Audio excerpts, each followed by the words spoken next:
Most people get lucky once. Some people get lucky twice. But Daniel Reed was different. He survived accidents that should have killed him. A runaway truck, a free-falling elevator, a gas explosion, a collapsing billboard. Every single time, Daniel walked away alive. Not without fear, not without scars, but alive. Doctors called it a miracle. Reporters called it a mystery. The internet called him immortal. Daniel called it the most annoying problem of his life. Because surviving impossible accidents sounds exciting, until it keeps happening to you. Daniel Reed was 35 years old. He worked as an accountant for an insurance company, a profession so boring that even the office plants looked emotionally exhausted. His life followed a simple routine. Wake up, drink coffee, go to work, complain about spreadsheets, promise himself he would start exercising next Monday. Forget about it. Repeat. Daniel avoided danger whenever possible. He never drove fast, never climbed mountains, never gambled. When crossing the street, he checked both directions so many times that traffic lights sometimes changed before he finished.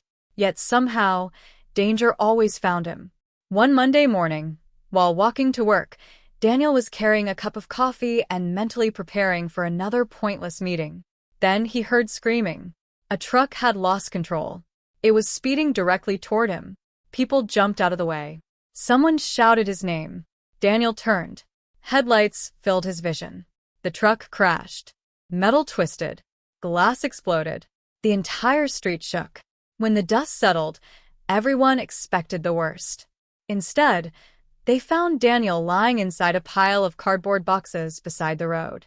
His coffee was still in his hand. He looked around, took a sip, and calmly said, "At least the coffee survived." Nobody laughed, because nobody could understand how he was still alive. The truck accident made Daniel famous overnight. Coworkers treated him like a celebrity. Strangers asked for selfies. The local news interviewed him. His best friend Marcus was especially excited. Marcus worked in marketing and believed literally everything could become content. When Daniel arrived at work, Marcus rushed over. "Do you realize what this means?" Daniel sighed.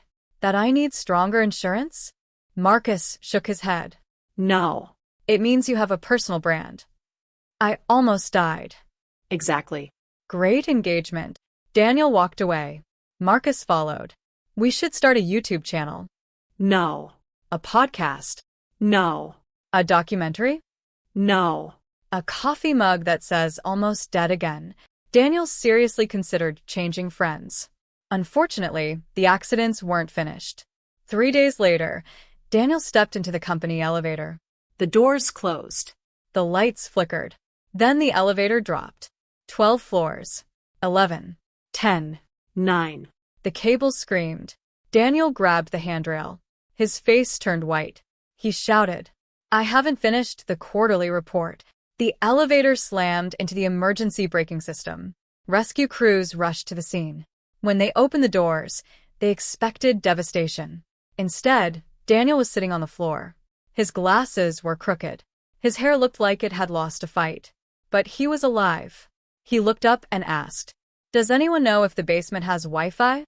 From that day forward, nobody wanted to share an elevator with him. The strangest part wasn't that Daniel survived. The strangest part was how little he was injured. Minor bruises. Small cuts. Nothing more. Doctors ran tests. Scans. Blood work. Everything looked normal. One doctor stared at the results. Then stared at Daniel. Then stared at the results again. "Do you exercise regularly?" Daniel thought for a moment. "I chased a bus once in 2019. The doctor closed the file. "I have no explanation." Videos of Daniel's accidents spread across social media. Millions watched. People gave him nicknames. The Unbreakable Man. The Lucky Survivor. The Man Who Refuses to Die. Daniel hated all of them. Because beneath the jokes and attention, he was terrified. What if there was a reason he kept surviving? And what if he wasn't going to like the answer? During another hospital visit, Daniel met Dr. Clara Monroe. Unlike everyone else, she didn't treat him like a mystery. She treated him like a human being. After reviewing his records, she asked a simple question. "Are you afraid?" Daniel laughed. I'm an accountant. Fear is part of my job description. Clara didn't smile. I'm serious. For the first time, Daniel answered honestly. Yes. She nodded. Why? He looked down. Because I don't understand why I'm still here. That answer changed everything.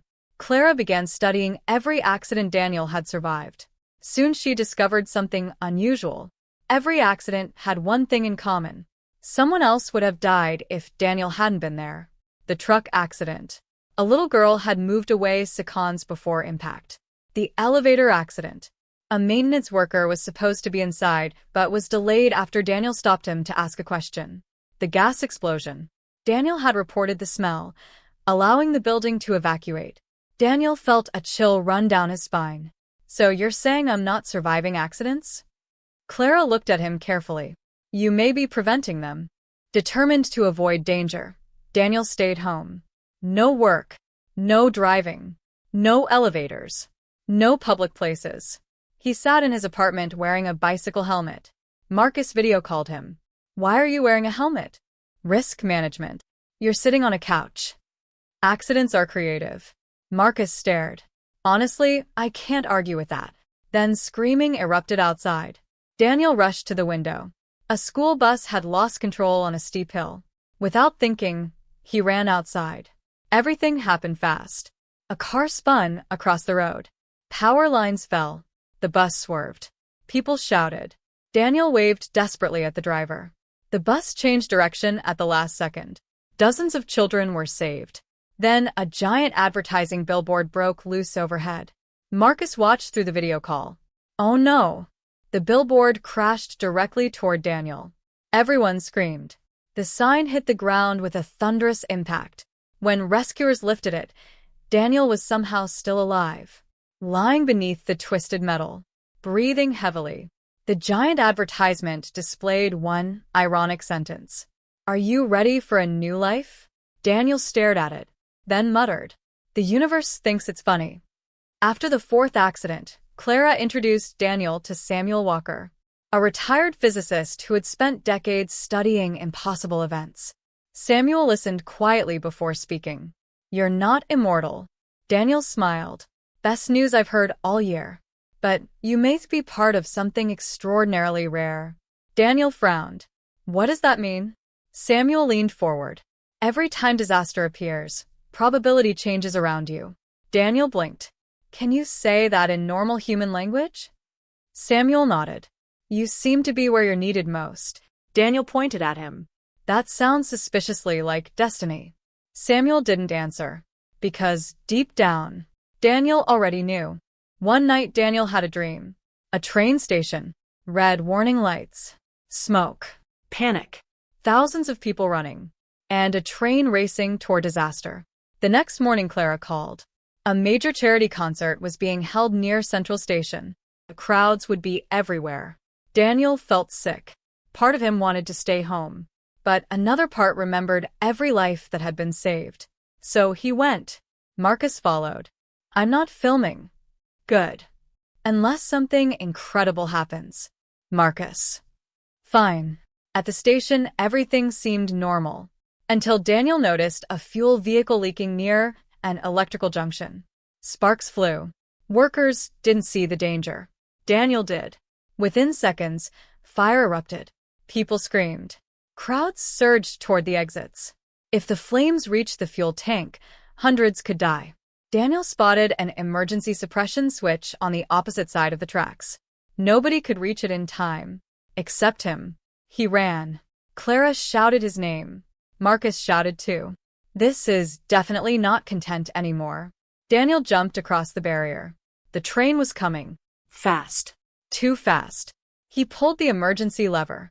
Sprinklers exploded to life. Water poured everywhere. The fire died. The crowd survived. But the train kept coming. Daniel stood frozen in the headlights. For the first time, he wasn't afraid. He thought about coffee. Bad meetings. Marcus's terrible jokes. Clara's smile. The ordinary life he once complained about. And finally understood something. Maybe surviving wasn't the point. Maybe helping others was. The train roared closer, closer, closer. Then, darkness. Daniel opened his eyes in a hospital room. Bright lights. Beeping machines. Clara sat beside him. Marcus stood near the window, looking unusually emotional. Daniel whispered, "Am I dead?" Marcus immediately replied, "If heaven looks like a hospital, they need better management." Daniel laughed, then regretted it because of his broken ribs. The train had stopped just in time. The impact wasn't direct. Daniel had been badly injured, but alive. More importantly, nobody died. For a long moment, Daniel simply stared at the ceiling. Then he smiled, for the first time in months. Not because he survived, but because everyone else did. Several months later, life returned to normal.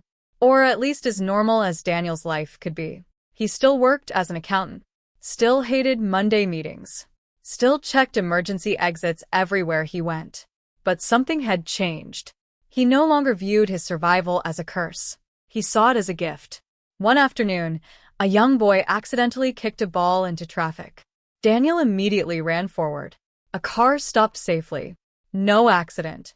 No miracle. Just a simple act of kindness. The boy smiled. "Are you a superhero?" Daniel laughed. No. "Then what are you?" Daniel looked toward Clara waiting nearby. Marcus was already trying to take a picture. And for the first time in a long while, Daniel knew exactly who he was. "I'm just an accountant." The boy frowned. "That sounds boring." Daniel grinned. "I know." As he walked away, sunlight broke through the clouds. For years Daniel had wondered why he survived. Now he finally understood. Life isn't measured by how many times we escape death. It's measured by how many lives we touch while we're still here.